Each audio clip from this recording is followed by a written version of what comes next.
Two little twins snuck into a luxurious party to sell cookies and buy medicine for their sick grandma.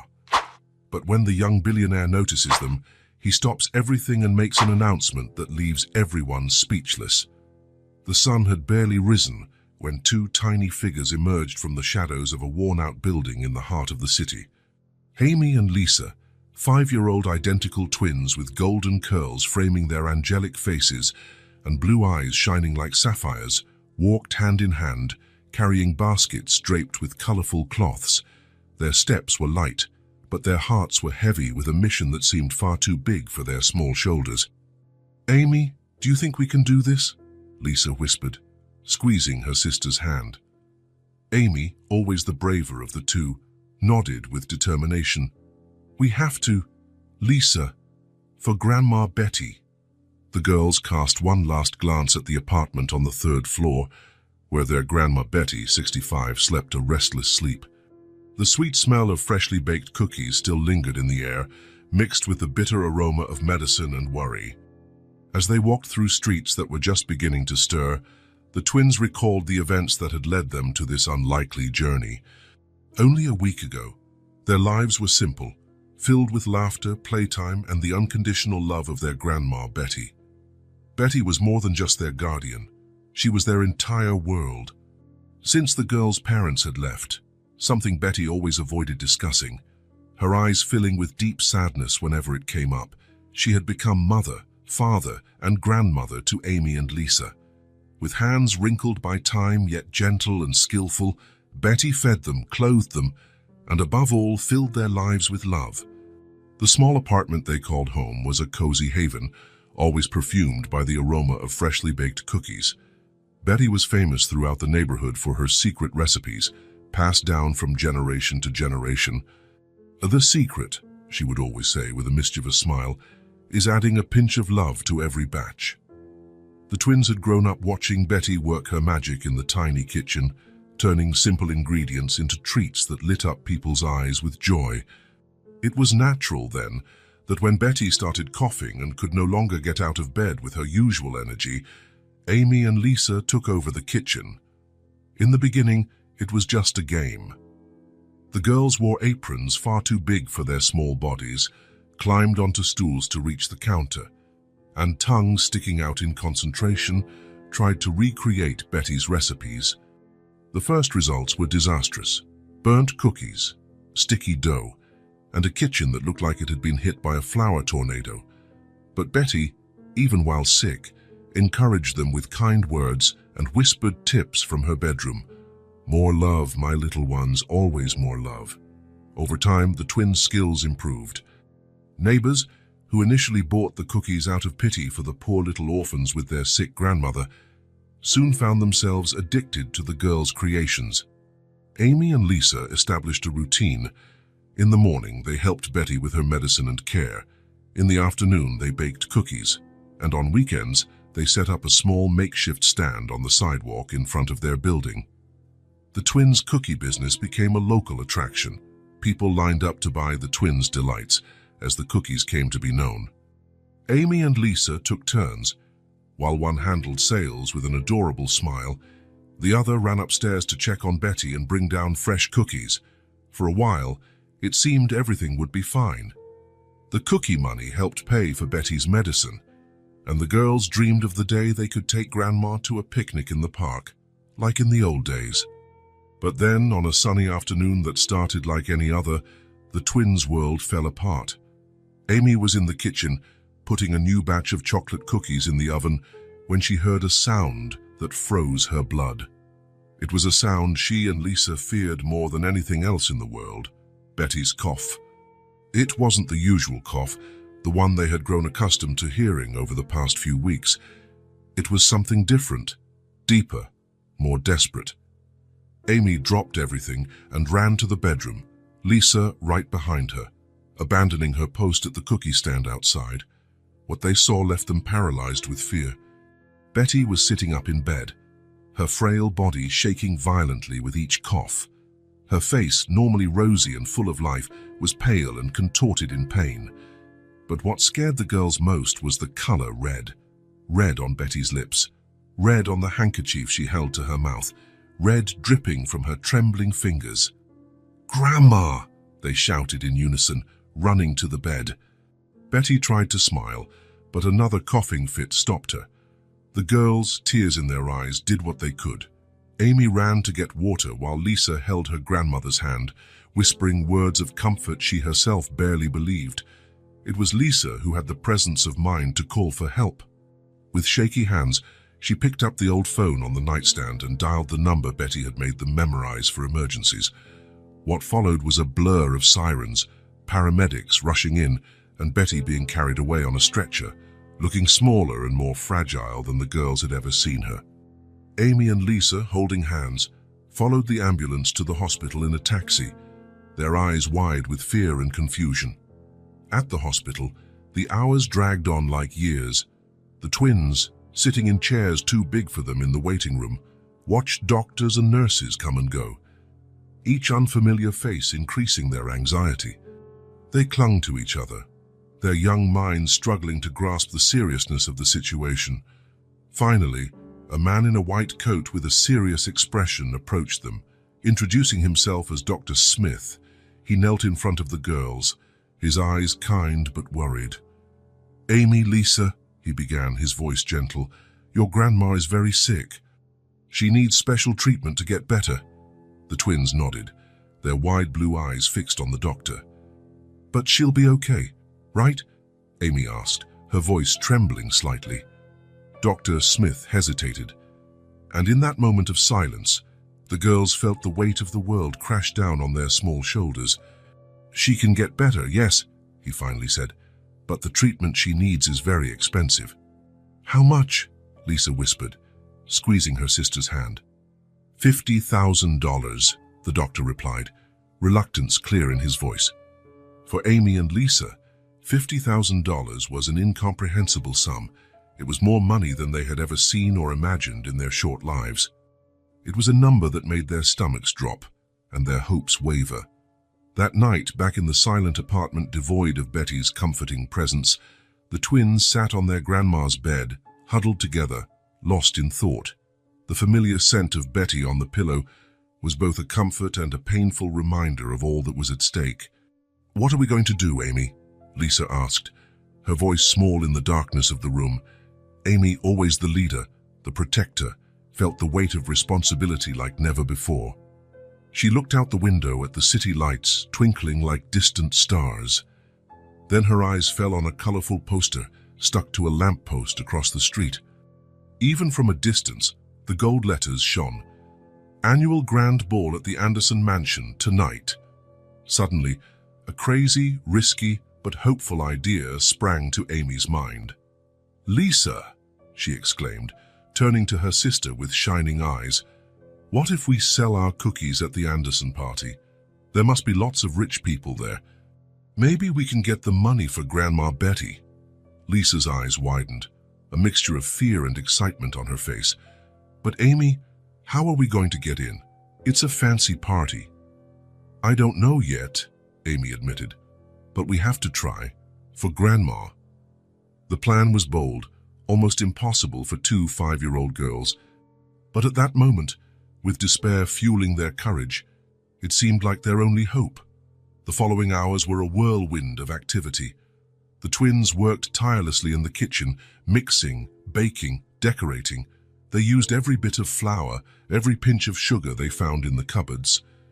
And in each cookie, they put not only Betty's secret ingredients, but all the love and hope their little hearts could hold.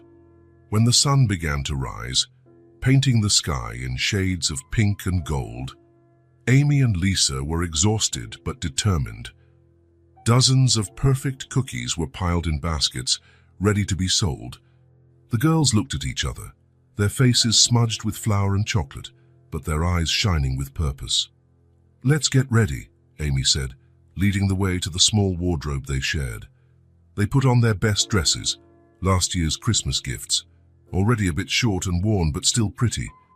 Amy chose the sky blue one that matched her eyes, while Lisa picked pale pink. They carefully braided each other's hair, just as Betty had taught them. Before leaving, Amy took a piece of paper and a pencil. tongue tucked between her teeth in concentration, she wrote carefully, "We went to sell cookies in the park. We'll be back soon." It was a small lie, but they didn't want to worry the neighbors who occasionally checked on the apartment. With baskets of cookies in hand and hearts full of determination, Amy and Lisa took one last look at the apartment. The silence was oppressive, Betty's absence almost palpable. "We'll help Grandma," Amy said, her voice firm despite the fear she felt. Lisa nodded, gripping her sister's hand. "Together," she replied. And so the tiny cookie sellers set off at dawn, two small figures against the skyline of a waking city. Their destination, the Anderson Mansion, where they hoped to find salvation for their beloved grandmother. As they walked, the empty streets echoed with the sound of their determined footsteps. Amy and Lisa had no idea what challenges lay ahead, the dangers of their audacious plan. They only knew Betty needed them, and they would do anything to save her. The sun climbed higher in the sky, casting long shadows before them, as though pointing the way. And somewhere in a hospital room, Betty slept a restless sleep, unaware of the act of love and courage her granddaughters were about to undertake. Amy and Lisa's journey had only just begun, but it was already a story of love, hope, and the incredible power of two small hearts determined to do the impossible. As they approached the wealthier parts of the city, the twins had no idea how much their lives were about to change forever. With determined steps, Amy and Lisa continued on their way to the Anderson Mansion. The sun was now high in the sky, and the city's streets were coming to life with the buzz of a new day. The twins walked with purpose, their cookie baskets swinging gently with each step. As they left their familiar neighborhood behind, the scenery around them began to change. Narrow streets and cramped buildings gave way to wide avenues and imposing houses. Amy and Lisa looked in awe at the manicured lawns and luxurious cars passing by. "Amy," Lisa whispered, squeezing her sister's hand, "do you think we're close?" Amy swallowed hard, feeling a mix of nerves and excitement. "I think so, Lisa. Remember what Grandma Betty always said about the Anderson Mansion?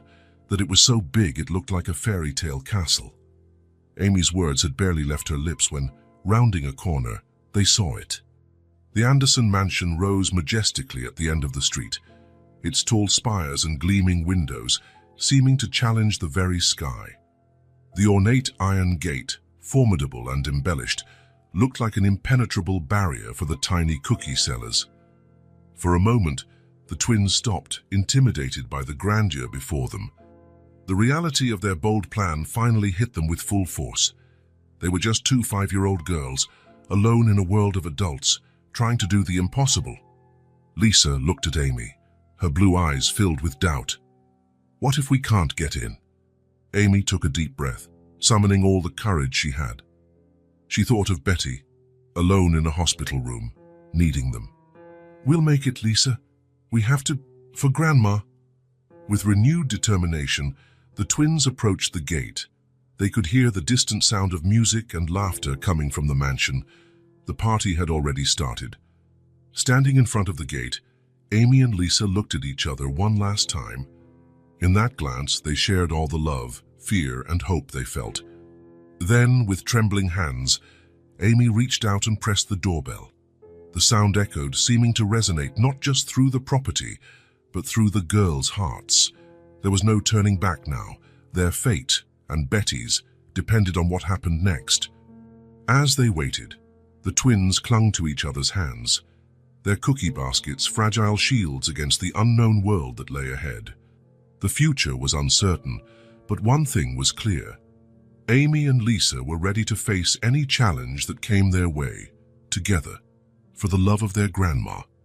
And so, with hearts pounding and unshakable hope, the little cookie sellers waited for the moment that would change their lives forever. The twins' hearts pounded as they stood before the towering gate of the Anderson Mansion. The sound of the doorbell still rang in their ears when, to their surprise, the gate began to open slowly, with no one appearing to greet them. Amy and Lisa exchanged nervous looks, but determination shone in their blue eyes. It was now or never. With hesitant steps, the girls passed through the gate, entering the mansion's vast gardens. The contrast with their little apartment was shocking. Expansive green lawns stretched as far as the eye could see, dotted with exotic flower beds and ornate fountains. The stone path beneath their feet seemed to whisper tales of grand parties and lavish lifestyles they could only imagine. As they walked, Amy and Lisa felt like intruders in a fairy tale world. Their cookie baskets, filled with so much love and hope, now seemed out of place in this setting of opulence. But the thought of their grandma, alone in a hospital bed, propelled them onward. As they approached the mansion, the sound of music and laughter grew louder. The warm, inviting glow from the enormous windows illuminated the night sky. The twins hid behind a neatly trimmed bush, peering in amazement at the scene unfolding before them. Through the floor-to-ceiling windows, they could see the mansion's interior. The main hall was a spectacle of elegance and extravagance. Crystal chandeliers hung from the high ceiling, casting thousands of points of light over guests in elegant attire.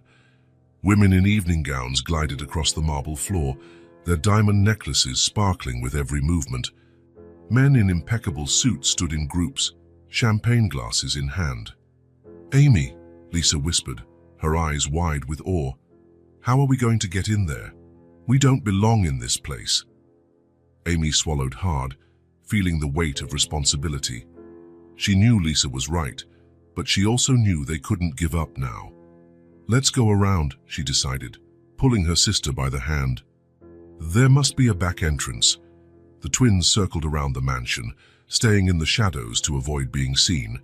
When they reached the back, they saw a huge, bustling kitchen in full swing. A door was open, letting in the cool night air. Amy and Lisa exchanged looks, a silent plan forming between them. With a nod, they waited for the right moment and, when no one was looking, slipped inside the kitchen. The heat and aromas hit them like a wave. It was chaotic, yet somehow organized. Chefs shouted orders, pans hissed over the fire, and the rapid clatter of knives formed a culinary symphony. For a moment, the twins stood frozen, overwhelmed by the flurry around them. Taking advantage of the confusion, Amy pulled Lisa behind a large dessert cart. "Let's wait here," she whispered. "When someone goes out to the hall, we'll follow." The girls waited, their hearts thudding wildly. Finally, they saw a waiter pick up a tray of canapes and head toward a door leading to the main hall. Exchanging determined glances, they discreetly followed him. The grandeur of the hall was even more impressive up close. The twins felt minuscule amidst the luxury and elegance surrounding them. For a moment, they froze, intimidated by the crowd of well-dressed adults. But then, Amy felt Lisa squeeze her hand, and that was all she needed to remember why they were there. With determined steps, they began weaving through the guests. "Cookie, sir, cookie, ma'am." Their soft voices rose above the party's din. "Please buy our cookies. Our grandma needs medicine." The guests' initial reaction was surprise. Two small children, clearly out of place in that luxurious setting, selling homemade cookies. It was unusual, to say the least. But as the twins continued through the hall, something began to change. The guests' faces, initially marked by surprise and even distrust, started to soften. The innocent blue eyes of Amy and Lisa, their simple yet carefully arranged dresses, and the touching story of their sick grandma began to melt even the hardest hearts. An elegant lady wearing a pearl necklace, likely worth more than the girls' entire apartment, was the first to give in. "Oh, my darlings," she said softly, "of course I'll buy some of your cookies. Such a noble cause." She took out a $100 bill from her purse. "Keep the change, my little ones." That gesture seemed to open the floodgates. Soon, other guests were gathering, drawn by the novelty and touched by the twins' story. Businessmen pulled out bills from their wallets, and ladies removed jewelry to exchange for cookies. Amy and Lisa could hardly believe what was happening. "Amy," Lisa whispered between sales, "do you think we'll raise enough for Grandma?" Amy looked at the small fortune they had already collected and felt a surge of hope. "Let's keep trying, Lisa. We can't stop now." As the twins continued their improbable mission, they failed to notice that someone was watching them. From across the hall, a tall, well-dressed man observed them with growing interest. Jack Anderson, the party's host and heir to the Anderson Empire, couldn't take his eyes off the little cookie sellers. At first, Jack was intrigued by the children's unexpected presence at his party. How did they get in? What were they doing here? But as he watched them interact with the guests, offering cookies with both determination and innocence, something inside him stirred. Jack was known for his business acumen and his ability to read people, a skill that had propelled him to the top of the corporate world by the age of 30. But now, watching these two girls, he felt touched in a way he hadn't in years. There was an authenticity in their actions, a purity of purpose that contrasted sharply with the world of calculated business deals and superficial relationships to which he was accustomed. Jack saw how they worked in perfect sync, communicating with just a glance, how they approached each guest with a mix of hope and resolve that was impossible to ignore. Curious, Jack approached a group that had just bought cookies from the twins. Taking one, he examined it for a moment before taking a bite. The taste hit him like a wave of nostalgia. It was sweet, yes, but with a complexity that spoke of love and tradition.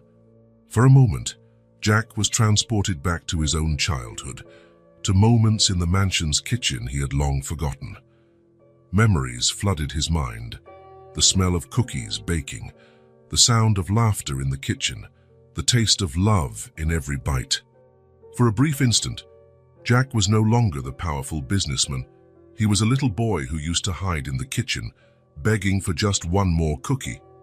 Shaking off these thoughts, Jack decided to approach the twins. He observed them for a few more minutes, noting how they interacted with the guests, how they explained their cause with surprising eloquence for children so young.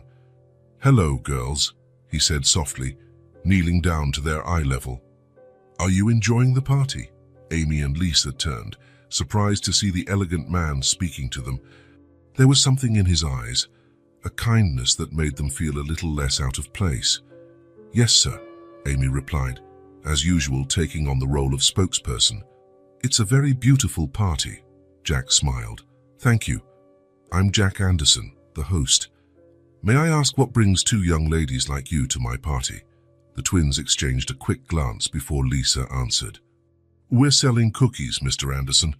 Our grandma is very sick and needs expensive treatment." Jack felt a pang in his heart. The sincerity in the girl's eyes was undeniable. "I see. And how much do you need?" $50,000, Amy replied, her voice trembling slightly at the still impossible number. Jack felt his heart tighten. The determination in the girl's eyes, mingled with barely contained desperation, deeply moved him. He could see that it wasn't a made-up story to gain sympathy. Their fear and hope were far too real to be faked. "That's quite a sum," Jack commented gently. "You must love your grandma very much to undertake such a mission." Amy's eyes filled with tears. "She's all we have, Mr. Anderson. She taught us everything we know. Now it's our turn to take care of her." In that moment, something changed inside Jack. The purity of these children's love for their grandmother, the courage of two little girls facing a world of adults to save someone they cherished, touched a part of him that had been dormant for a long time. Jack remembered his own childhood, the precious moments with people who truly cared about him, not his name or his fortune. He thought of how his life had become an endless series of deals, contracts, and empty parties. And here were these two children, reminding him what truly mattered in life. An idea began to form in his mind. Crazy, impulsive, but it felt absolutely right. "Girls, why," he said, a new sparkle in his eyes. "Do you trust me?" Amy and Lisa looked at each other, uncertain, but something about Jack's expression made them nod. "Great. Stay right here for a moment, okay?" With that, Jack stood up and headed to the small stage where the band was playing. He whispered something to the band leader, who nodded and signaled for the music to stop. The sudden silence made all the guests turn to the stage, where Jack now stood with a microphone in hand. His heart pounded, not from the usual nerves of public speaking, something he was quite used to, but from the emotion of what he was about to do. "Ladies and gentlemen," his voice resonated through the hall, "I apologize for interrupting the festivities, but I have an important announcement to make." He paused, his eyes finding Amy and Lisa in the crowd. "Tonight, we have some very special guests among us, two young entrepreneurs on a mission of love." A murmur of curiosity rippled through the crowd. Jack motioned for the twins to come up on stage. Hesitant, Amy and Lisa walked through the hall, all eyes on them. When they reached the foot of the stage, Jack extended a hand to help them up. "These are Amy and Lisa," Jack continued, gently placing his hands on the girls' shoulders. "They're here tonight selling the most delicious cookies I've ever tasted, all to help their sick grandma." Jack looked at the surprised faces of his guests. He saw curiosity, confusion, and on some, a flicker of empathy and understanding. "I know many of you must be wondering what two children are doing at our party. I confess I was intrigued myself when I saw them. But after talking to them, after hearing their story, I realized they bring us a valuable lesson tonight." He paused, letting his words sink in. "We live in a world of business deals, transactions, numbers on spreadsheets. But these girls remind us what truly matters: love, family, and the willingness to do anything for those we hold dear." Jack felt his voice tremble slightly with emotion. He noticed some guests exchanging surprised looks. Jack Anderson, the corporate shark, showing emotion. "Amy and Lisa need $50,000 for their grandma's treatment.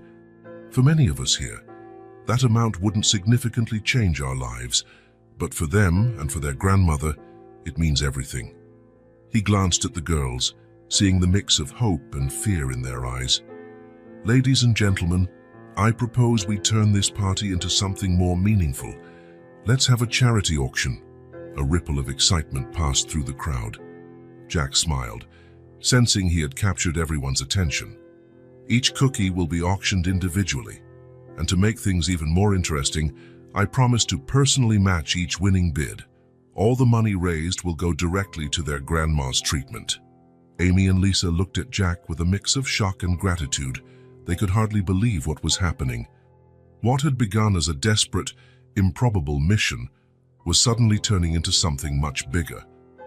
"But before we begin," Jack continued, "I'd like us all to reflect on what these girls are teaching us: courage, unconditional love, and doing the impossible for those we love. May we all leave here tonight not only having contributed to a noble cause, but also having learned a valuable lesson about what really matters in life." With those words, Jack kicked off the auction. The excitement in the room was palpable. The first cookie was sold for $1,000, a sum that made the twins gasp in surprise, but it was just the beginning. As the night went on, the bids got higher and higher. Guests who normally spent fortunes on art or jewelry were now fiercely competing for simple homemade cookies. Jack watched it all with a smile, occasionally stirring excitement with witty remarks. But part of his mind was elsewhere. The more he heard Amy and Lisa speak, the more familiar their accents seemed. It was an accent he hadn't heard in years, but one deeply etched in his childhood memories.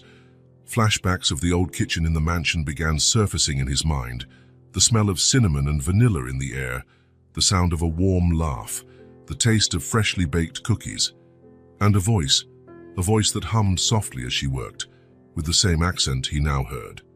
While the auction continued, Jack approached the twins again. "Girls," he said quietly, "you mentioned your grandma made these cookies, right?" Amy nodded enthusiastically. "Yes. Our grandma is the best cook in the world. She always says the secret is adding a pinch of love to every batch." Those words hit Jack like lightning. He had heard them before, long ago, from a woman who had been like a second mother to him. A suspicion began to form in his mind, but he pushed it aside, focusing on the moment at hand. The auction went on late into the night, the energy in the room never waning. Guests who had arrived expecting a night of superficial socializing found themselves deeply moved by the twins' story and by the generous spirit Jack had ignited. Finally, when the last cookie was sold, the accountant announced the total amount raised. "Ladies and gentlemen," the accountant's voice echoed through the hall, "it is my great pleasure to announce that, with Mr. Anderson's matching contributions, we have just surpassed $200,000 in donations." The crowd broke into applause. Amy and Lisa hugged each other, tears of joy and relief streaming down their faces. They had done it, raised not just enough for Betty's treatment, but so much more. Jack watched the girls, a mixture of emotions crossing his face. Their joy was contagious, yet the questions in his mind wouldn't let him rest.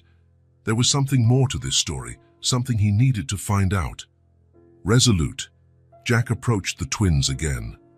"Amy, Lisa," he said gently, "you've done something incredible tonight. But I'd like to know more about your grandma. May I accompany you home?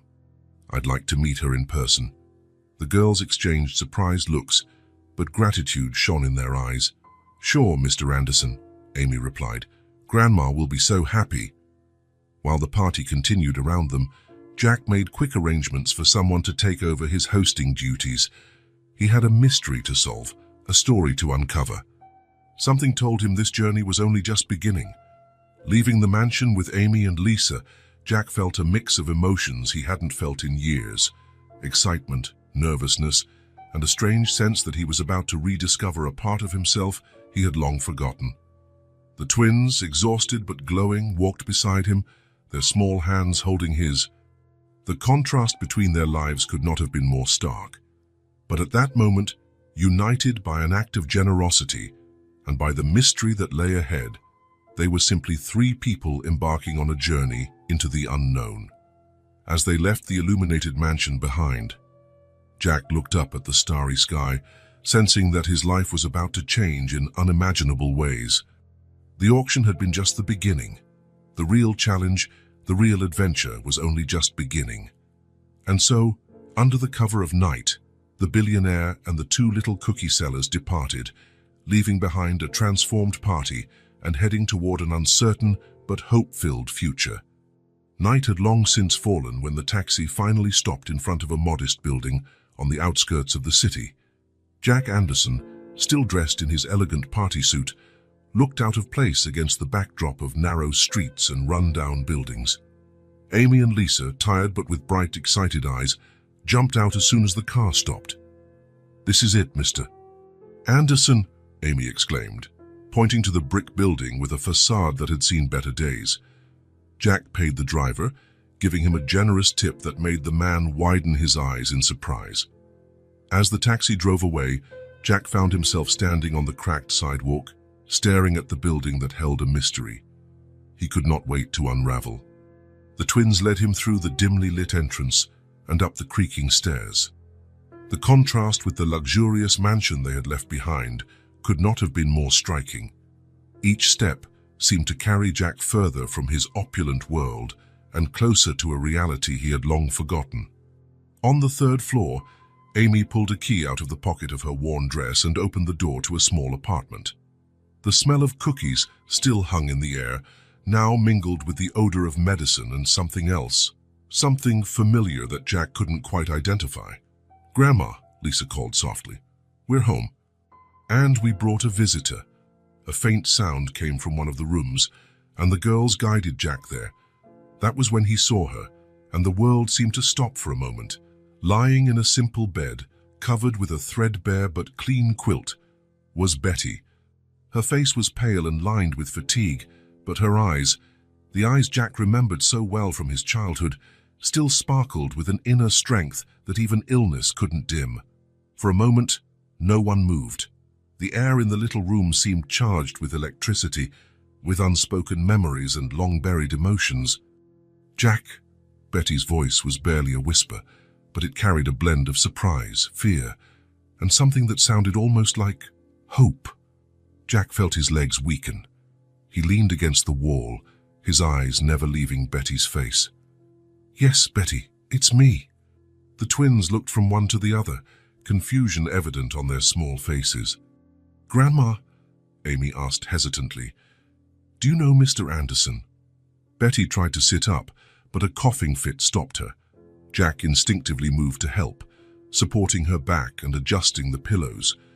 That familiar touch, even after so many years, sent a wave of emotion through both of them. "Thank you," Betty murmured, trying to catch her breath. She looked at her granddaughters with a weak smile, but her gaze never fully left Jack's face. "Yes, darlings. Mr. Anderson, Jack, was just a boy when I worked at his parents' mansion." Jack sat on the edge of the bed, his heart pounding so hard he was sure everyone in the room could hear it. "Betty, I had no idea. All these years." Betty tried to mask the emotion in her voice, but her eyes betrayed her. Years of fear, longing, and guarded secrets overflowed in that look. "Did the girls manage to sell some cookies, Jack? I hope they didn't cause trouble at your party." Jack laughed, a sound mixed with what was almost a sob. "Trouble? Betty. They were the stars of the night. We held an auction and—" He paused, looking at Amy and Lisa, who watched the scene with wide eyes. "Girls, why don't you go to the kitchen and make us some tea? I'm sure your grandma would love that." The twins nodded, sensing instinctively that the adults needed a moment alone. As soon as the door closed behind them, Jack turned back to Betty, his emotions raw. "Betty, why did you never look for me? All these years, if I had known—" Betty closed her eyes for a moment, as though gathering her strength to face a past she had so desperately tried to bury. When she opened them again, Jack saw a mixture of sadness, fear, and the fierce determination he remembered from his childhood. "Jack, there are things you don't know. Things that happened that last night in the mansion." Jack felt a shiver run down his spine. He vaguely remembered a day when Betty simply never came back to work. His father had said she resigned, but something had never felt right about that story. Now, sitting in this small, modest room, so far from the world he knew, Jack felt he was about to uncover a truth that could change everything. "What happened, Betty? Please, tell me." Betty hesitated, years of fear and silence weighing on her. But something in Jack's expression, a mix of genuine concern and determination, made her continue. She began to speak, her voice low but firm, transporting both of them back to that fateful night 20 years ago. "It was late. I was finishing cleaning the kitchen when I heard voices coming from your father's office. The door was slightly open, and I didn't mean to eavesdrop, but—" Betty closed her eyes again, reliving the scene as though it were yesterday. Jack could almost see the reflection of that night in her eyes, the fear and uncertainty she must have felt. "Your father was on the phone with someone. He sounded agitated, nervous. I heard words like fraud, millions, and hide the evidence." "Jack, he was discussing a massive financial scam." Jack felt as though the ground had been pulled from under him. His father, Robert Anderson, had always been his hero, a model of business integrity. The thought that he could be involved in something so sordid was almost inconceivable. "I was frozen, Jack. I didn't know what to do. Then I tripped over a bucket, making a noise. Your father came out of the office and saw me there. He was furious." Betty trembled at the memory, and Jack instinctively took her hand, offering comfort. The touch seemed to give Betty the strength to go on. "He fired me on the spot, said if I spoke a word about what I'd heard, he'd make sure I never worked anywhere again, that he had the power to destroy my life and anyone I cared about." Jack felt a wave of nausea. His childhood memories, those happy moments with his father, now seemed tainted by this revelation. "Betty, I had no idea. My God, I'm so sorry." Betty reached out, gently touching Jack's face as she used to when he was a little boy. "It's not your fault, dear. You were just a child, but I was scared for my future, scared for my granddaughters I had just adopted. So I ran. I moved away, changed my name.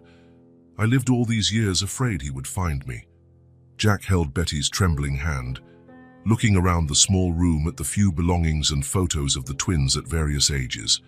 An entire life lived in fear and hiding because of his father's actions. "Betty, this ends today. I'll take care of you and the girls. I'll pay for your treatment, for everything you need." Betty tried to protest, but Jack gently cut her off. "No, please, let me do this. Not just because of what my father did, but because of everything you meant to me when I was a boy. You were more of a mother to me than my own mother ever was." Tears began to stream down Betty's face, and Jack felt his own eyes filling with tears. "Oh, Jack, my dear boy, you've grown into a wonderful man." At that moment, Amy and Lisa returned with a tray of tea. They stopped in the doorway, sensing the emotional atmosphere in the room. Jack turned to the girls, a kind smile on his face despite the tears in his eyes. "Amy, Lisa, your grandma and I have a lot to talk about, but I want you to know that from now on, you don't have to worry anymore. I'll take care of everything." The twins ran to hug Jack, tears of relief and gratitude in their eyes. Betty watched the scene, her heart overflowing with emotion. For a moment, she allowed herself to imagine a different future, one without fear. Jack spent the next few hours listening to Betty fill in the missing pieces of the past 20 years of separation. The twins, exhausted from the night's adventures, fell asleep on a nearby sofa, their hands still clasped together. As dawn began to filter through the worn curtains, Jack made a decision. He stood up from the chair by Betty's bed, stretching after hours of intense conversation. "Betty," he said softly, his voice filled with resolve, "I'll take care of everything. First, we'll get you to the best hospital in the city today. Then, I'm going to investigate what happened with my father. The truth needs to come out." Betty looked at him with a mixture of gratitude and concern. "Jack, are you sure? This could change everything for you. Your life, your company." Jack nodded, his face set with a determination that reminded Betty of the brave little boy he used to be. "I'm sure. It's time to right the wrongs of the past. I can't keep living a lie, building my life on a foundation of secrets and crimes." He walked over to the sofa, gently waking Amy and Lisa. The girls blinked sleepily, but brightened at the sight of Jack. "Girls," he said, kneeling to their level, "let's get Grandma to the hospital now. She's going to get the best possible treatment. Are you ready for a new adventure?" Amy and Lisa nodded enthusiastically, hope shining in their tired eyes. Jack felt his heart swell with a protective love for these children who, in a single night, had changed his life in ways he could never have imagined. While Jack made calls to arrange an ambulance and admission to the hospital, Betty watched the scene with tears in her eyes. After years of living in fear and uncertainty, she finally felt that a new chapter was beginning. The guilt she felt for keeping the girls away from a better life ate at her, but seeing the kindness in Jack's eyes made her think that maybe, just maybe, the universe was finally working in her favor. When the ambulance arrived, Jack helped load Betty onto the gurney. The twins, hand in hand, followed close behind, their faces a mixture of worry and hope. Jack embraced them, silently promising he would do everything in his power to protect them and give them the life they deserved. Before leaving the apartment, Jack paused for a moment, looking around. This small space, so different from the luxurious world he was used to, had changed his life in a single night. He made a silent promise that no matter what happened next, he would never forget this lesson in humility, love, and courage. As the ambulance pulled away, carrying Betty toward an uncertain but hopeful future, Jack followed by car with Amy and Lisa. The sun rose on the horizon, painting the sky in shades of pink and gold, as though announcing a new beginning for them all. In the back seat, Amy and Lisa quickly fell asleep, exhausted by the night's events. Jack watched them in the rearview mirror, marveling at the strength and resilience of these little girls who had faced so much in their short lives. His thoughts then turned to his father, the company and the life he had built. He knew the days ahead would be difficult. Investigating his father's actions meant possibly destroying the Anderson family legacy. It meant facing the press, the shareholders, maybe even lawsuits. But then Jack looked again at the sleeping girls and at the ambulance ahead, carrying Betty. He thought of Betty's courage, living all those years in fear to protect her granddaughters. He thought of Amy and Lisa's determination, two young children willing to face an adult world to save their grandma. And in that moment, Jack knew he was doing the right thing. No matter the cost, no matter the consequences, the truth had to come out, and he was ready to face whatever lay ahead. With a deep sigh, Jack gripped the steering wheel, feeling the weight of responsibility but also a sense of purpose he hadn't felt in years. For the first time in a very long time, he wasn't just the heir to the Anderson empire or a billionaire playboy. He was Jack, the boy Betty had raised to be brave and honest. As the car headed toward the hospital, Jack made a silent promise. He would fix the mistakes of the past. He would protect Betty and the girls, and in doing so, perhaps he would rediscover the man he was always meant to be. The day was just beginning, and with it, a new journey was unfolding, a journey of redemption, truth, and love. When they arrived at the hospital, a medical team was already waiting, alerted by Jack's call. Betty was quickly taken for tests, while Jack handled the necessary paperwork, using his influence to secure the best possible care. Amy and Lisa, still sleepy, clung to Jack's hands, their eyes wide at the bustling hospital environment. Jack reassured them, promising everything would be fine. While they waited for news, Jack made a few more calls. First to his personal assistant, instructing him to cancel all upcoming appointments. Then to his trusted lawyer, scheduling an urgent meeting. Hours passed. The girls dozed off again in the waiting room chairs, while Jack paced back and forth, his mind swirling with everything he had discovered and everything that still needed to be done. Finally, the attending physician came out. "Mr. Anderson, may we speak about Ms. Betty's condition?" Jack nodded, glancing quickly at the sleeping twins before following the doctor. "Her condition is serious, but it's not irreversible," the doctor explained. "With the right treatment, there's a good chance of a full recovery. But it will be a lengthy and expensive process." "Money is not an issue," Jack replied firmly. "Do whatever it takes." Returning to the waiting room, Jack found Amy and Lisa awake, their little faces anxious for news. "Your grandma is going to be okay," he assured them, kneeling to their eye level. "It'll take time, but she'll get better." "I promise." The girls hugged him tightly, tears of relief spilling down their cheeks. Jack felt his heart ache, more determined than ever to protect this small family that fate had brought into his life.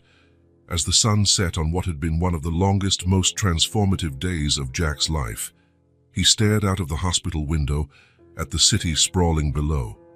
Somewhere out there was his father, unaware of the storm that was coming. Somewhere out there lay the secrets and lies that had shaped the last 2 decades. But here, in this hospital room, with 2 sleeping little girls by his side and Betty bravely fighting for her life upstairs, Jack knew he had found something far more precious than any fortune or corporate empire. He had found a chance at redemption, an opportunity to do what was right. And as night fell over the city, Jack Anderson made a silent promise to the stars that were just beginning to appear. He would fix the mistakes of the past, no matter the cost. He would protect Betty and the girls, giving them the life they deserved. And in the process, he would become the man he was always meant to be. Jack sat between Amy and Lisa, one hand gently stroking each girl's hair, his eyes fixed on the horizon, ready to face whatever dawn might bring. 3 days after reuniting with Betty, Jack Anderson stood before the imposing gates of his family's mansion. The place that had once been his home now felt cold and distant, as though it belonged to a life that was no longer his. With a deep breath, Jack walked through the meticulously kept gardens. Each step toward the main house made his heart beat faster. He knew that the conversation he was about to have with his father would change everything. The housekeeper, who had worked for the Andersons for decades, opened the door. Her eyes widened slightly at seeing Jack, not used to unannounced visits from the young heir. "Mr. Jack," she said, her voice betraying mild surprise. "Your father is in the study. Shall I announce you?" Jack shook his head. "No need, Mrs. Thompson." "Thank you." He walked through the mansion's corridors, passing expensive artworks and valuable antiques. Each object seemed to scream of wealth and power, but to Jack, in that moment, they felt hollow. He stopped before the heavy oak door of his father's study. For a moment he hesitated, hand hovering over the doorknob. Then, gathering all his courage, he knocked twice and entered. Robert Anderson sat behind his imposing mahogany desk, reading glasses perched on the tip of his nose, poring over documents. He looked up, surprised to see his son. "Jack, I wasn't expecting you today. Is something wrong?" Jack closed the door behind him and stepped into the study.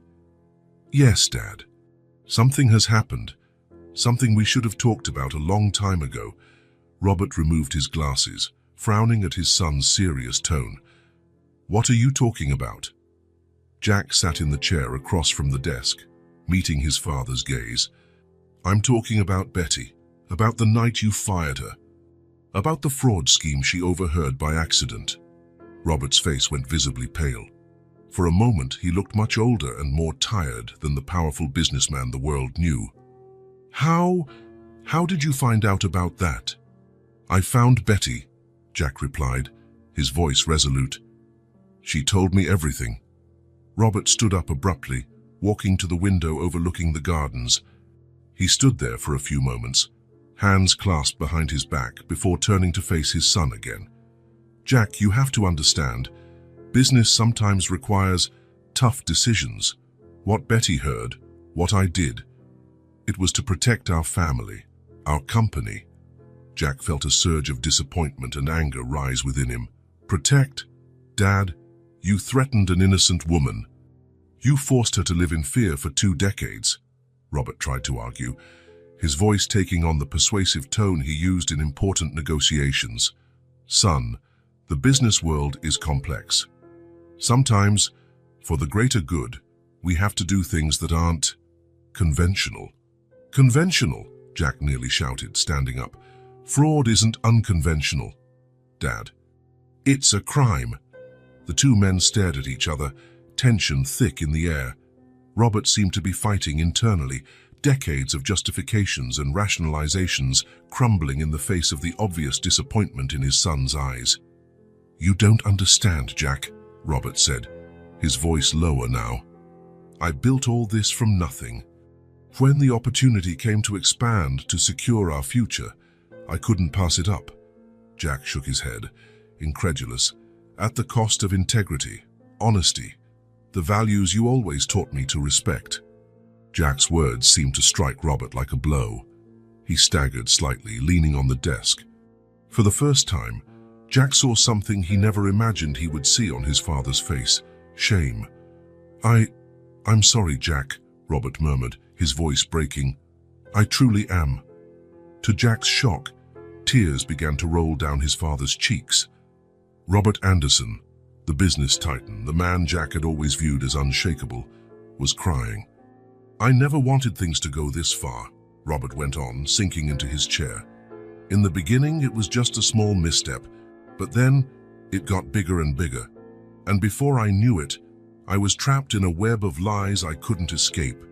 Jack felt his anger subside, replaced by profound sadness. He moved closer to his father, placing a hand on his shoulder.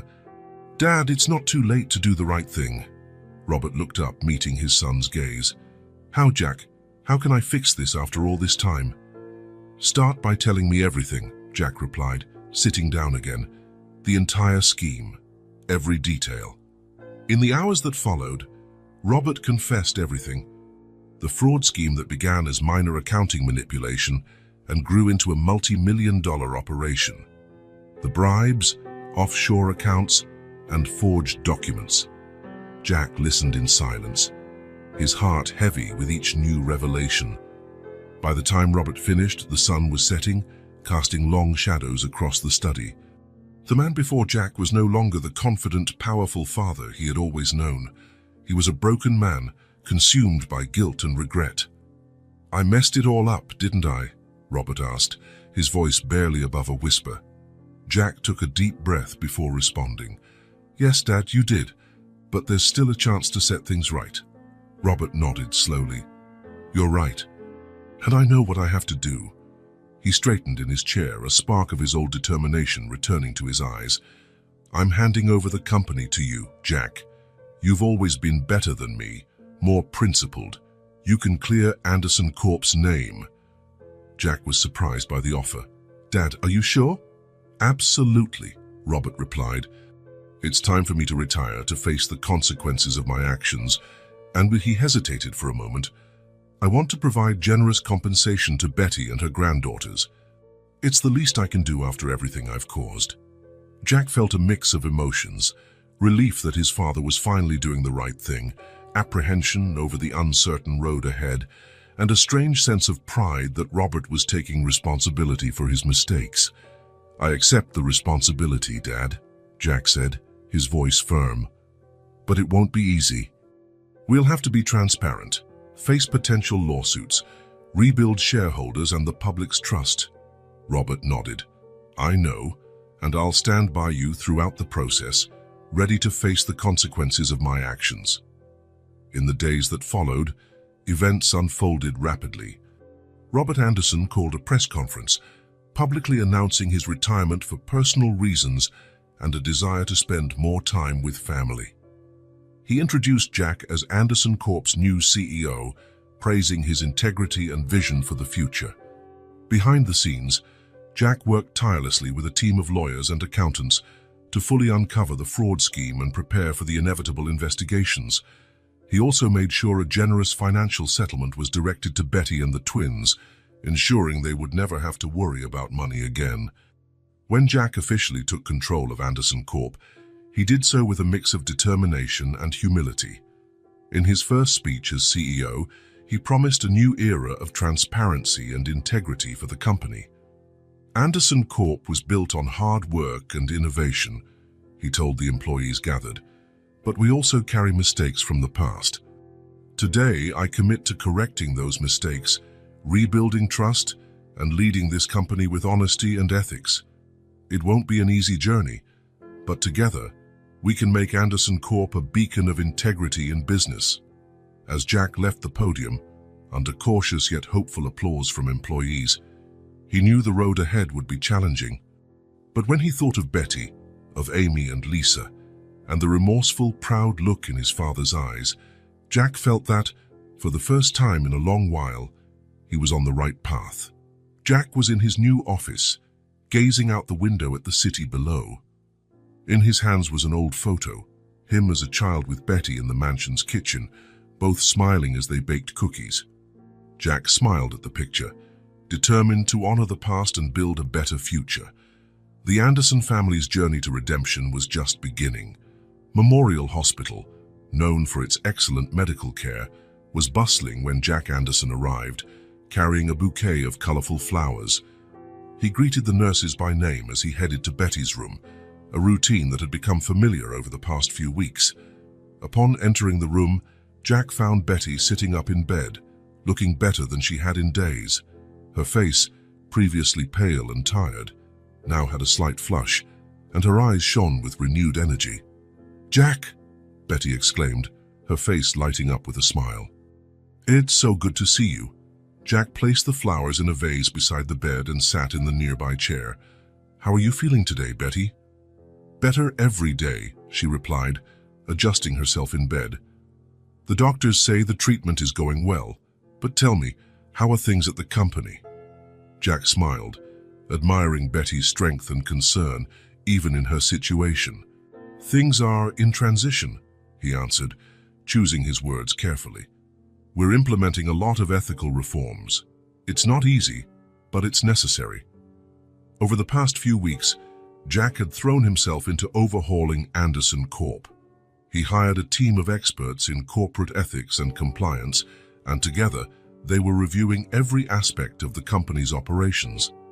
"Yesterday, we announced our new transparency policy," Jack continued. "All contracts and transactions above a certain value will be published on our website, open to the public.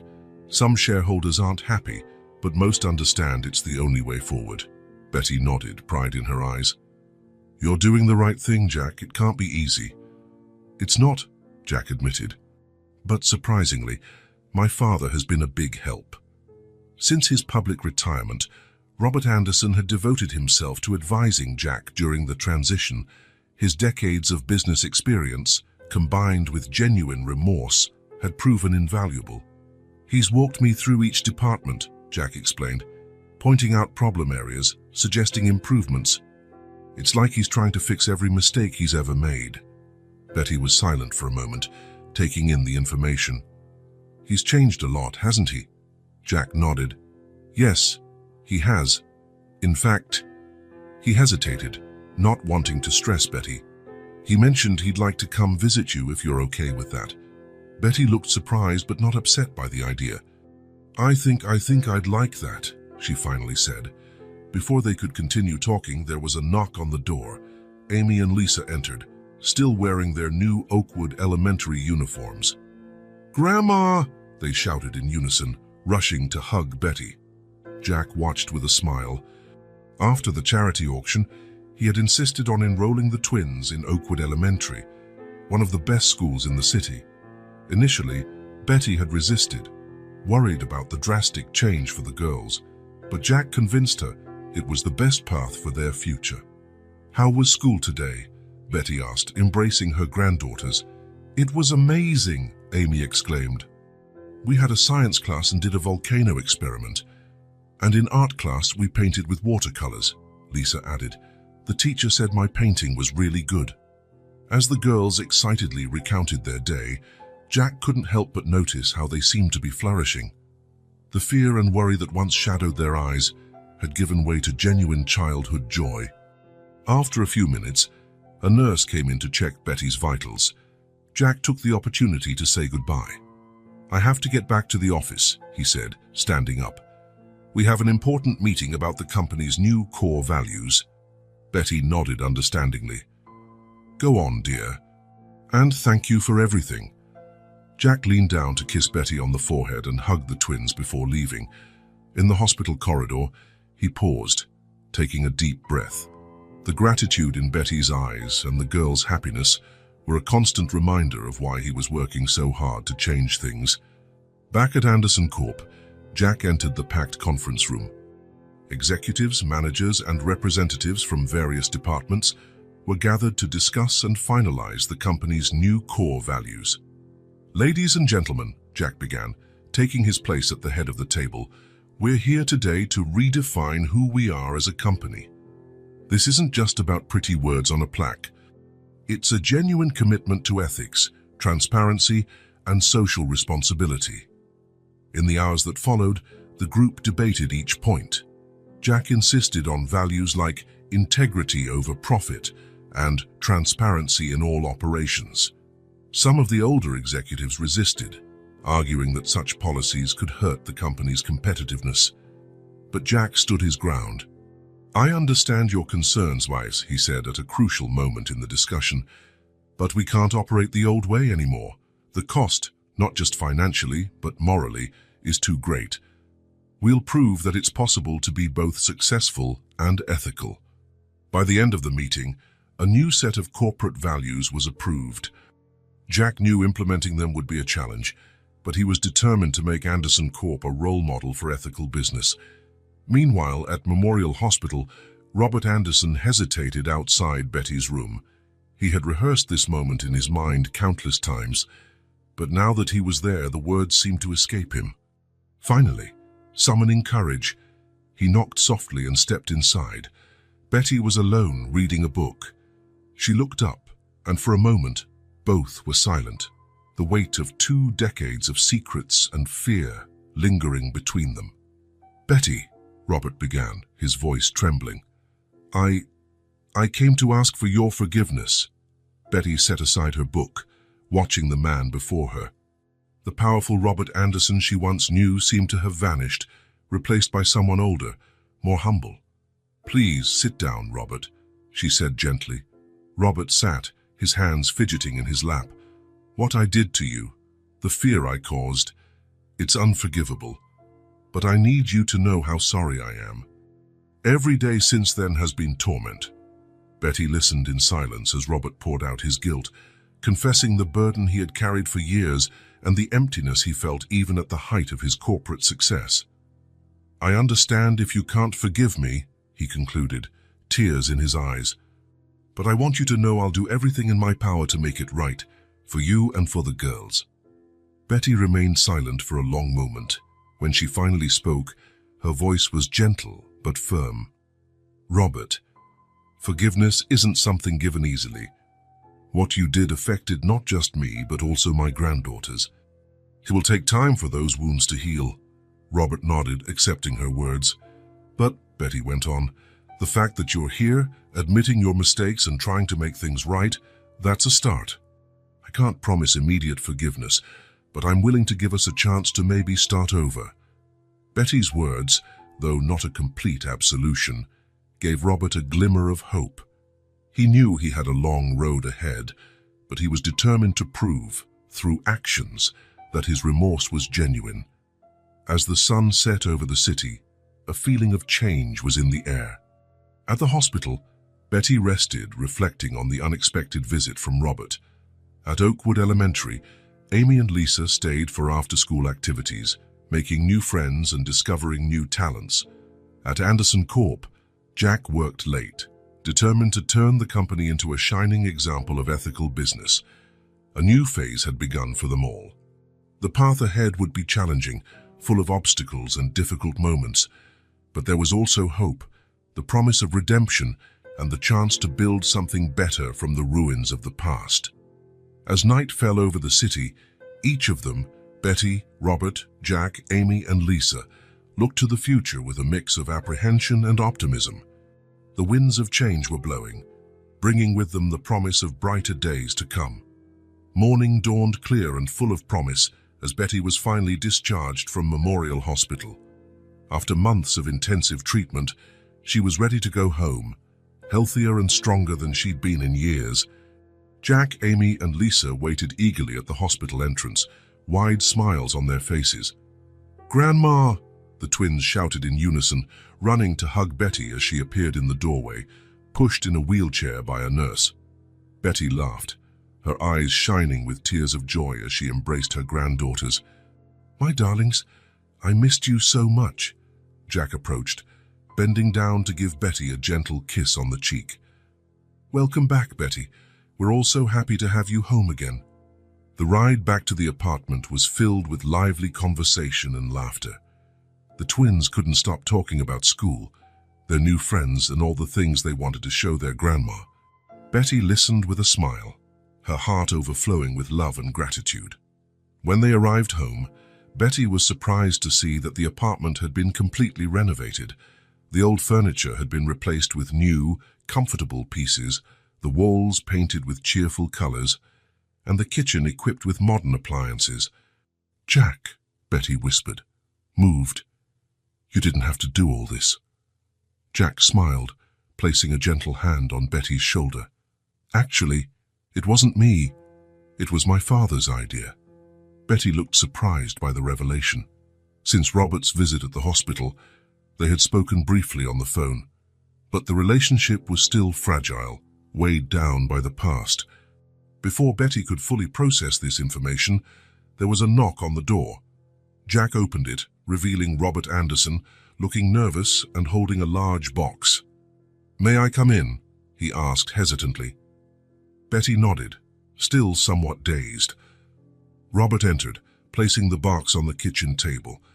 "Betty," he began, his voice trembling, "I know nothing I do can completely erase the past, but I hope this can be a start." He opened the box, revealing legal documents and a key. "What is this?" Betty asked, confused. Robert took a deep breath before replying. "It's the deed to a small storefront downtown. I thought you might like to open your own bakery. Your cookies have always been the best I've ever tasted." The silence that followed was broken by the twins' excited cries. "Grandma is going to have a cookie shop." Betty was speechless, looking from Robert to Jack, and then to the twins. Finally, she turned to Robert. I don't know what to say." "Say you accept," Jack interjected softly. "Dad and I talked about it. It's an opportunity for you to do something you love, Betty, and the girls can help after school. Tears welled in Betty's eyes. I accept. Thank you, Robert. This means so much. In the weeks that followed, Betty's bakery began to take shape. Robert personally oversaw the shop's renovation, ensuring everything was done to Betty's specifications. Jack handled the legal and financial aspects of the business, while Amy and Lisa spent hours testing new recipes with their grandma. The grand opening of the bakery was an event that brought the whole community together. The small space was packed with people eager to try Betty's famous cookies. The twins, wearing matching aprons, helped serve customers, their faces aglow with pride. Robert stood at the back of the shop, watching the scene with a mixture of joy and regret. Jack approached him, placing a hand on his shoulder. "You did a good thing, Dad," he said softly. Robert nodded, his eyes wet with emotion. "I just wish I could go back and do things differently from the start." "We can't change the past," Jack replied, "but we can learn from it and do better moving forward, and that's exactly what you're doing now." In the months that followed, Betty's bakery became more than just a bakery. It became the heart of the community. People of all ages gathered there, drawn not just by the delicious treats, but by the welcoming atmosphere Betty created. Amy and Lisa spent their afternoons after school helping out, developing not only baking skills, but also learning about business and customer interaction. They thrived, their personalities blooming like flowers in the sun. Robert, initially hesitant to get too involved, started spending more time at the bakery. At first, he'd make quick visits to see if Betty needed anything, but soon he found himself spending entire afternoons there, chatting with customers, organizing community events, and most importantly, rebuilding his relationship with Betty and the twins. One day, as Betty and Robert sat at a small table in the back of the shop after closing time, Betty noticed something different about him. "You seem lighter, Robert," she remarked. Robert smiled, a genuine smile rarely seen in his days as a ruthless businessman. "I feel lighter, Betty. For the first time in decades, I feel like I'm doing something truly meaningful." Betty nodded in understanding. Forgiveness is powerful, isn't it? Not just for the one forgiven, but for the one who forgives as well. Robert looked at her, surprised. You forgave me?" Betty was silent for a moment before answering. "Forgiveness is a process, Robert. It doesn't happen overnight, but yes, I'm on the road to fully forgiving you. Seeing how you've changed, how you've worked to fix things, it makes forgiveness easier." Betty's words touched Robert deeply. He felt tears forming in his eyes, but this time they were tears of relief and gratitude. Meanwhile, Jack was balancing his new life as CEO of Anderson Corp with his increasingly present role in Betty's and the twins' lives. He implemented radical changes at the company, focusing on ethical practices and social responsibility. The transition wasn't easy. Some shareholders and older executives resisted, but Jack stood firm in his vision. One day, during a particularly tense board meeting, Jack received a text message from Amy. "Grandma just made a new chocolate cookie recipe. You have to try it." That simple message made him smile, reminding him of what truly mattered. He wrapped up the meeting with renewed determination, knowing that every ethical decision he made was building a better future, not just for Anderson Corp, but for Amy, Lisa, and all children who deserved a fair and honest world. At school, Amy and Lisa excelled not only academically, but in extracurricular activities too. Amy discovered a talent for debate, often discussing social issues with a maturity beyond her years. Lisa, on the other hand, immersed herself in the arts, her paintings capturing the essence of Betty's bakery and the community around it. One Saturday, while the family was gathered at the bakery for a late lunch, Betty looked around with a full heart. Robert was helping the twins decorate cookies, laughing in a way she had never seen him laugh before. Jack was animatedly talking with regular customers about a new community project Anderson Corp was sponsoring. "Who would have thought," Betty murmured to herself, that so much fear and secrecy could yield something so beautiful. The transformation didn't stop with the family. Betty's generosity, shown through donating food to the less fortunate and the warm welcome she offered to everyone entering the shop, began to change the neighborhood itself. Other local merchants, inspired by Betty's Bakery, started their own community initiatives. Robert, motivated by his experiences in the bakery, got involved in philanthropic projects. He used his contacts and resources to set up financial education programs for low-income youth and initiatives to support small entrepreneurs. "I spent most of my life accumulating wealth," he confided in Jack one day. "Now, I see that real wealth lies in making a difference in others' lives." Jack observed his father's transformation with a mix of pride and admiration. The cold, calculating man he had known for so long had given way to someone kinder, more compassionate. Family bonds, once tense and fragile, grew stronger each day. Sunday nights at Betty's Bakery became a sacred tradition, the whole family gathering to share dinner, stories, and of course, Betty's delicious treats. During one of these dinners, Amy surprised everyone with a question. "Grandma," she said, her voice serious, "do you think any of this would have happened if we hadn't gone to Grandpa Robert's fancy party?" Silence fell around the table as everyone reflected on the question. Betty looked at Robert, then at Jack, and finally at the twins. "You know, dear," she answered gently, "sometimes the hardest things we face lead us to the most beautiful places. What matters isn't how we start our journey, but how we choose to continue it." Jack raised his glass in a toast. "To family," he said, "and to second chances." "To family and second chances," they all echoed, glasses clinking in the air. As the evening went on, filled with laughter, stories, and the unmistakable aroma of Betty's cookies, it was clear to everyone that the bonds that now united them were stronger than any hardship they had faced. Their healing and reconciliation journey was far from over, but each day brought new opportunities to grow, forgive, and love. And at the center of it all was the little bakery, a living testament to how love, perseverance, and forgiveness can transform lives and entire communities. Betty's Bakery was more than a business. It was a symbol of hope, a reminder that it's never too late for a new beginning. As night wore on, the family remained gathered at Betty's Bakery, enjoying each other's company in the warm atmosphere Betty had created. The aroma of freshly baked cookies lingered in the air, blending with the sound of laughter and lively conversation. Robert, sitting in a corner watching the scene, felt a wave of gratitude wash over him. He looked at Betty, who was teaching the twins a new cookie decorating technique, and at Jack, who was enthusiastically discussing future plans for the bakery. In that moment, Robert truly understood the value of what he had gained, not financially, but in human connections and personal redemption. When it was finally time to close the shop, everyone pitched in to clean up, working together like a true family. As they left, each took with them not only a box of cookies, but also the comforting sense of belonging and the silent promise of even better days ahead. Betty was the last to leave, pausing for a moment to look at the Betty's Bakery sign illuminated against the night sky.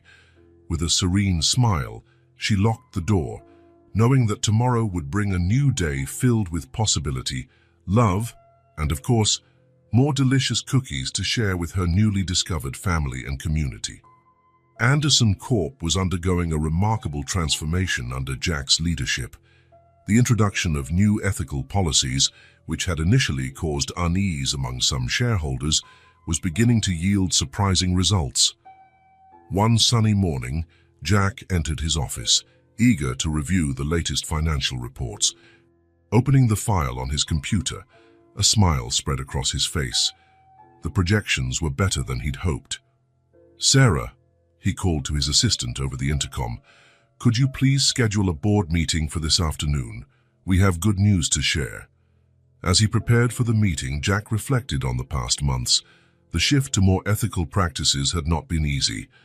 There had been resistance, doubts, and even some resignations from executives who couldn't align with the company's new vision. But Jack remained steadfast in his conviction. The meeting room was packed when Jack walked in. Anxious faces regarded him, a mix of hope and apprehension in the air. "Ladies and gentlemen," Jack began, his voice steady and confident, "I'm pleased to inform you that our new ethics policy has not only kept our company stable, but actually driven our growth." A murmur of surprise rippled through the room.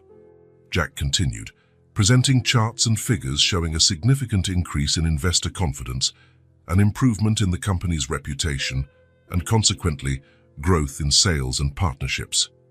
"But that's not all," Jack went on. "Our new social responsibility initiatives have attracted exceptional talent, people who are not only skilled in their fields, but who also share our values and vision for the future." While the meeting continued, across town, Robert Anderson was at a local community center, involved in a very different kind of work than his former CEO days. "So, Mrs. Johnson," he said, sitting beside an elderly woman, "let's review your monthly budget again. I see you've managed to reduce some expenses since our last talk. That's excellent." Robert had discovered a new purpose in volunteer work, especially in financial education programs for struggling communities. His business experience, combined with his genuine desire to help, was making a real difference in people's lives. After spending the afternoon advising several community members, Robert sat for a moment, exhausted but deeply satisfied. His phone buzzed with a message from Jack. "Good news about the company, Dad. Shall we have dinner tonight to talk?" Robert smiled, feeling a surge of pride for his son. "Of course," he replied. "I can't wait to hear all about it." That evening, father and son met at a modest restaurant they used to frequent. As they waited for their food, Jack shared the good news about Anderson Corp. "It's incredible, Dad," Jack said, eyes shining with excitement. "We're proving it's possible to be successful and ethical at the same time. In fact, our ethics are becoming our biggest competitive advantage."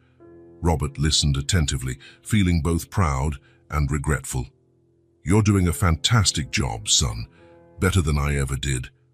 Jack noticed the sadness in his father's voice. "Dad, the past is the past. What matters is what we're doing now. Speaking of which, how was your day at the community center?" Robert's face lit up as he shared stories about the people he had helped. Jack watched the transformation in his father. The man who once cared only about profits and power now found genuine joy in helping others. As they talked, both reflected on how their relationship had changed. The tensions and expectations of the past had been replaced by mutual respect and a deeper love. "You know, Jack," Robert said, his voice serious, "I've been thinking. With the company's success and everything, maybe it's time we do something big to celebrate. Not just our professional achievements, but our family, our journey." Jack smiled, thinking of Amy and Lisa and how proud they were of their family's story. "I think it's a great idea, Dad. The girls would be thrilled." In the days that followed, Jack continued to lead Anderson Corp with a blend of innovation and integrity. He implemented new ethical training programs for all employees, formed partnerships with non-profit organizations, and even started a mentorship program for young entrepreneurs from underprivileged communities. News of Anderson Corp's success began to spread. Business journals published articles on the ethical revolution led by Jack Anderson. Invitations to speak at conferences poured in, everyone wanting to learn how the company had transformed its culture and achieved success.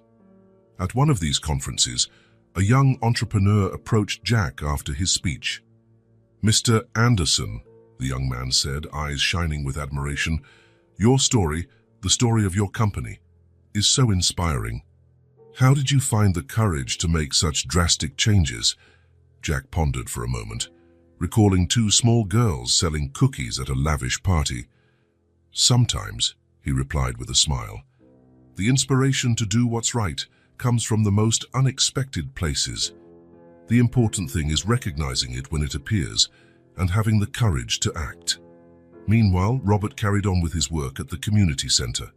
He had expanded the financial education program and was even considering starting a foundation to support small entrepreneurs.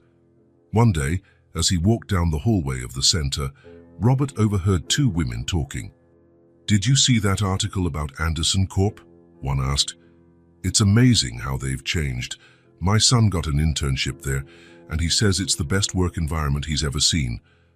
Robert felt his heart swell with pride, not for the company's financial success, but for the positive impact it was making on people's lives.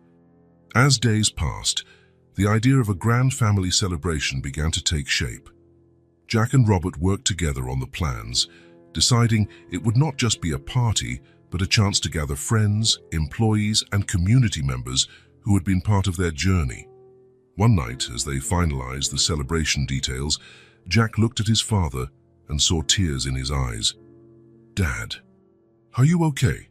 Robert wiped his eyes, smiling. "More than okay, son. I'm just grateful. For you, for our family, for this second chance we have. You know, for years I thought success was about having more money, more power. But now I see that real success lies in the lives we touch, the good we do." Jack felt a lump in his throat. "I know, Dad.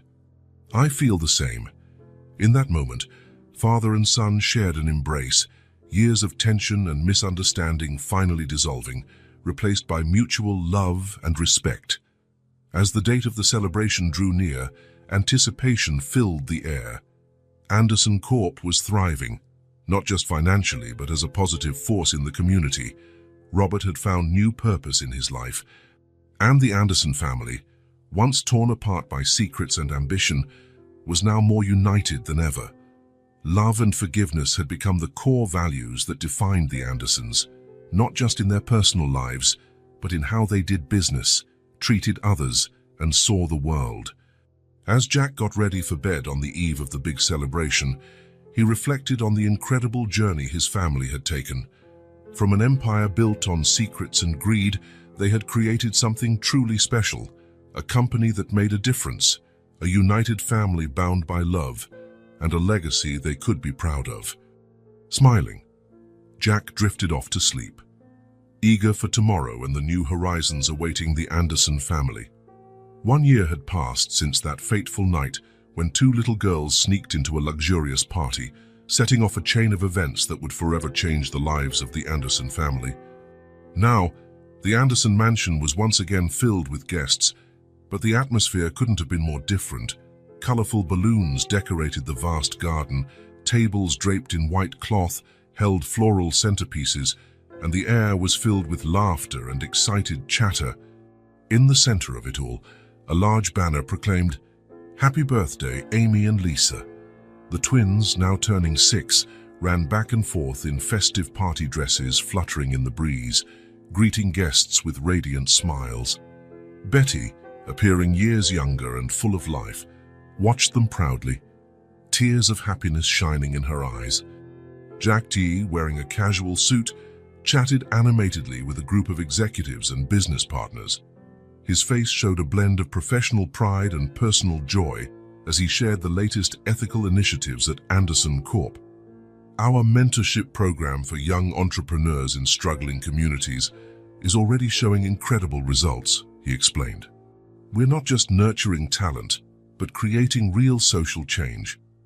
Nearby, Robert Anderson, the man once known for his relentless pursuit of profit, was now seated at a table, surrounded by a diverse group of community members. He listened attentively to their stories, offering advice and encouragement. "Mr. Anderson," a young mother said, grasping Robert's hand gratefully, "the financial education program you started changed my life. Now I can provide a better future for my son."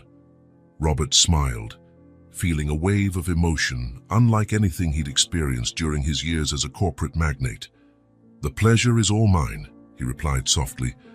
"You are the real heroes here."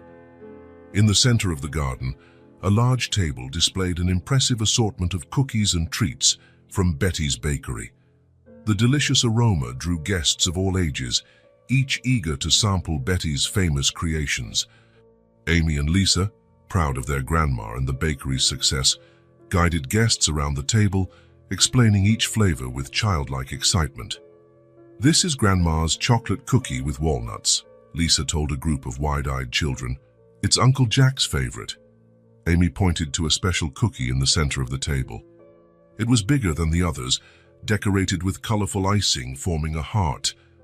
"And this," she said with a mischievous smile, "is the forgiveness cookie. Grandma made it to celebrate our family." The forgiveness cookie quickly became the party's main topic. Guests gathered around the table, curious to hear the story behind it. Betty, with Amy and Lisa by her side, shared the Anderson family's journey with a mix of emotion and gratitude. "This cookie," she explained, holding it gently, "represents everything our family has learned over the past year. The crunchy shell symbolizes the hardships we faced, but the soft, sweet inside symbolizes the love and forgiveness we found." As Betty spoke, Jack and Robert approached, forming a small circle around her. 3 generations of Andersons, united by more than blood, by a shared journey of redemption and love. Jack placed a hand on his father's shoulder, a gesture that spoke volumes about how far their relationship had come. "Dad," he said, emotion filling his voice, "thank you for having the courage to change, for showing us that it's never too late to do what's right." Robert, tears in his eyes, hugged his son. "Thank you for giving me this second chance, Jack." "And thank you all," he said, looking at Betty and the twins, "for teaching me the true meaning of family and success." The party continued well into the evening, celebrating not only Amy and Lisa's birthday, but also a reunited, strengthened family. Guests from all parts of the Andersons' lives, company executives, bakery customers, community members, mingled, united by the family's inspiring story. Later, when the moon was high in the sky and the children were starting to yawn, the Anderson family gathered for a private moment away from the guests. "Grandma," Amy said, settling into Betty's arms, "tell us again how it all started." Betty smiled, exchanging affectionate glances with Jack and Robert. "Well, my loves, it all began with 2 brave little girls who decided to sell cookies at a very fancy party." As Betty narrated the now familiar but always thrilling story, each family member reflected on their own journey over the past year. Jack thought about how Anderson Corp had transformed, becoming a respected model of ethical business nationwide. He remembered the challenges, the sleepless nights working on new policies, but also the satisfaction of seeing the company thrive in a way that benefited not just shareholders, but the entire community. Robert listened to the story, feeling a mix of regret and gratitude.